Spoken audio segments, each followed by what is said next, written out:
पिपलौदा थाना अंतर्गत गांव कंचनखेड़ी में शुक्रवार शाम को एक महिला के फांसी पर लटकने की सूचना पिपलौदा थाने पर मिली तो पिपलौदा पुलिस प्रशासन मौके पर पहुंचा और महिला को फांसी के फंदे से नीचे उतारकर लेटा दिया। तभी पास में एक सुसाइड नोट भी पुलिस ने बरामद किया है।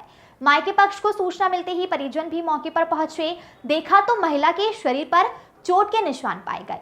परिजनों के आवेदन पर मृत कायम कर पुलिस जांच में जुट गई है। महिला के परिजन सत्यनारायण शर्मा द्वारा बताया गया कि मेरी भतीजी सरोज के साथ पहले भी आए दिन मारपीट की सूचना मिलती रहती थी, पर हर बार कहासुनी होने के कारण इस पर ध्यान नहीं दिया गया। जब हमारे पास फांसी की सूचना मिली तो हम मौके पर पहुंचे और देखा तो बेटी के शरीर पर कई मारपीट के निशान पाए गए। हमारी बेटी का उसके पति अनिल शर्मा और बड़े भाई दिलीप शर्मा और उसकी माता जी से मिलकर विवाद चल रहा था। मेरी बेटी को जान से शायद मार दिया है और फिर फांसी के फंदे पर लटका दिया है। हमने प्रशासन से आग्रह किया है कि इस घटना में दोषियों पर कड़ी कार्रवाई की जाए। वहीं पिपलौदा थाना प्रभारी रेखा चौधरी ने बताया कि 36 वर्ष से महिला सरोज शर्मा ग्राम कंचनखेड़ी निवासी है, जिन्होंने फांसी लगाकर अपनी जीवन लीला समाप्त कर ली है। सूचना मिलने पर मौके पर पहुंची पुलिस के द्वारा उसे फांसी के फंदे से नीचे उतारा गया और परिजनों को सूचना दी गई। पुलिस ने मर्ग कायम कर लिया है, लेकिन मायके पक्ष द्वारा आरोप लगाए गए हैं कि मेरी लड़की को मारकर लटका दिया गया है। मौके से एक सुसाइड नोट भी मिला है। इस घटना का सुसाइड नोट में कोई ऐसे तथ्य सामने नहीं आ रहे हैं। अगर कोई एविडेंस मिलता है तो उसके आधार पर कार्रवाई भी की जाएगी। मैं प्रीति नागर ये बताना चाहती हूँ कि मेरी बहन सरोज शर्मा का फांसी लगाकर मार डाला इन लोग कंचनखेड़ी वाले अनिल शर्मा और उसके भाई दिलीप शर्मा और उसकी सास ने फांसी लगाकर मेरी बहन को दौड़ा कर पूरे शरीर पे दामने करके मेरी बहन को मार डाला। मेरी बहन अभी थोड़े दिन पहले घर पे आई थी, उसने उसको शरीर के अंदर भी मारा था। तब भी मेरी बहन ने बताया था कि देख बहन मेरे को ऐसी इस तरह से मारी। मेरी बहन को इन्हें दहेज के लिए प्रताड़ित करते थे ये लोग। कभी मशीन मांगते थे, कभी क्या मांगते थे, हर चीज़ मांगते थे मेरी बहन को। कूलर खराब हो गया, तेरे बाप ने ये दिया, तेरे बाप ने वो दिया। मेरी बहन को दौड़ा के आए दिन मेरी बहन को मारते थे और पता नहीं क्या किस नाम से इन लोग ने लोन निकलाया मेरी बहन के नाम से। पता नहीं मेरी बहन के साथ कैसे हत्या हुई। बस मैं हाथ जोड़ के ये कहना चाहती हूँ मेरी बहन को इंसाफ मिलना चाहिए और इन कुत्तों को फांसी की सजा हो तो फांसी की सजा में होनी चाहिए। बस मेरे को इतना ही इंसाफ चाहिए। फांसी देकर ज़बरदस्ती मारा गया है। वो बिल्कुल भी ऐसे नहीं थे कि वो फांसी लगा ले। वो हमें समझाते थे, हर वक्त बोलते थे कि मनुष्य जन्म अनमोल मिला है, इसको नहीं व्यतीत करना है। वो हमको समझाते थे और इन लोगों ने दहेज के कारण या किसी भी दबाव के कारण उनको मारा है। और ये जो नोट की बात कर रहे हैं ना पुलिस वाले मैडम, कि हम उनने नोट दे दिया, सुसाइड नोट की बात है। हाँ, उस नोट पे हम वो नोट जैसा होगा वैसे ही हम वो कार्रवाई करेंगे।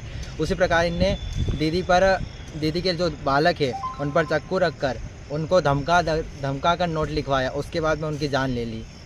इतना घोर अपराध किया इन लोगों ने। कौन थे ये लोग जिन्होंने ऐसा कृत्य करा? ये आचार्य अनिल शर्मा भागवत करता है, जगह जाके भगवान की ज्ञान करता है और घर में एक मतलब सीता के समान दीदी थी मेरी।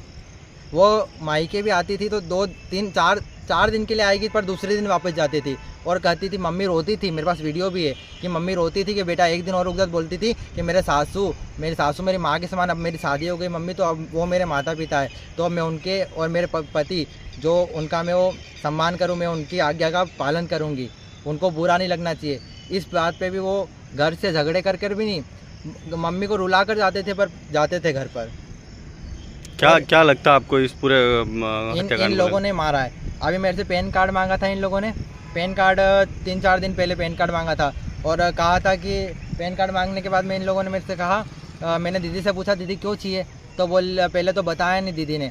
फिर वो मैंने पूछा कि दीदी बता कसम है मेरी क्यों चाहिए, तो दीदी बोले कि अभी प्लाट ले रहे हैं तो 40 लाख का लोन उठाएंगे मेरे नाम पे। तो मैंने बोला तेरे नाम पे क्यों उठा रहे, तुम दोनों के नाम पे उठाओ। तो फिर दीदी ने बोला कि नहीं मेरे नाम पे उठा रहे हैं। और उस कारण से भी इन लोगों ने प्रताड़ित किया और इनको दहेज, और इनने शादी करने के पहले भी एक डिमांड रखी थी मेरे माता पिता से। मेरे माता पिता इतने गरीब है, मेरी दूसरी बहन की शादी इनने सम्मेलन में करी, फिर भी इनने क्या कि उस पर वो रखी थी डिमांड कि तुमको शादी घर से करना पड़ेगी, अगर घर से नहीं करोगे तो हम ये सगे तोड़ देंगे। तो मेरे माता पिता ने जैसे तैसे करके उनको घर से शादी करी। जो दहेज चाहिए था वो सारा दहेज दिया। उसके बाद में इनको कुछ चाहिए था तो हमसे मांगते, अरे नहीं रखना था दीदी को तो हमारे यहाँ छोड़ जाते। इनने मारा और डबल फांसी दी, एक फांसी में नहीं। और फांसी देता है तो इंसान का ये गला यहाँ से वो होता है, इनने पूरा घाघरा जो था ना यहाँ से पूरा फाड़ दिया, पूरा फटा हुआ। इधर इधर इधर नाखून के निशान, इधर चमड़ी हिटी हुई, इधर यहाँ पे नाखून के निशान, यहाँ नाखून के निशान, और डबल यहाँ पूरा जो मेरे पास फ़ोटो है मैं बताऊँ आपको, तो यहाँ पे मारा तो 3 उंगलियाँ यहाँ पे उगड़ गई दीदी के, और डबल एक बार नहीं मारी तो डबल खींच के मारा। तो यहाँ से पूरा, अब फांसी लेता है इंसान तो यहाँ से जाता है, वो दीदी का यहाँ से पूरा वो हो गया। इतनी बहरे में से वो पहले तो डंडों से मारा, दीदी भागी तो पकड़ पकड़ के मारा, उसके बाद में उनको फांसी देकर मार दिया। और फांसी देने के बाद में भी उन लोगों ने स्वयं उतार लिया। अगर दीदी ने भी फांसी लगाई होती तो इनको पुलिस को बुलाना था, पुलिस को बुलाते, इनने पुलिस को नहीं बुलाया। इनने क्या करा, स्वयं उतार के अस्पताल ले आए। पहला कर्तव्य क्या बनता है कि पुलिस लेके आएगी और पुलिस देखेगी। अगर ये निडर होते और हमने कुछ नहीं कहा तो ये पुलिस को लेकर आते, पुलिस इनका देखती, पर नहीं, उनने ये सब नहीं करा और स्वयं लेकर आए। क्या लगता है इस पूरे कांड को लेकर आपको? मेरे को यही लगता है कि इन लोगों ने मेरी दीदी की हत्या करी है। क्या चाहते हैं अब आप आगे? हम चाहते हैं इनको कठोर से कठोर कार्रवाई हो, या तो इसको सजाए मौत भी हो तो भी हमको कोई वो नहीं है, इसको कठोर से कठोर कार्रवाई हो दोनों को। इनका पूरे घर वाले सम्मिलित है, आचार्य अनिल शर्मा, इसका भाई का नाम क्या है, दिलीप शर्मा है ना, इसकी माँ, और पिताजी तो नहीं है, पिताजी तो पहले ही चले गए, पर इन तीनों ने मिलकर मेरी दीदी को बेरहमी से मारा है। क्या नाम है आपका? मेरा नाम चिराग शर्मा है। कहाँ रहते हैं आप? मैं बनी रहता हूँ। ये 36 वर्षीय महिला है सरोज करके, शादी को 7 वर्ष से ऊपर हो चुके हैं। उसकी फांसी की सूचना मिली थी थाने को कल शाम को, जिस पर मर्ग कायम किया गया है, उसके जेठ के द्वारा कायमी कार्रवाई गई है।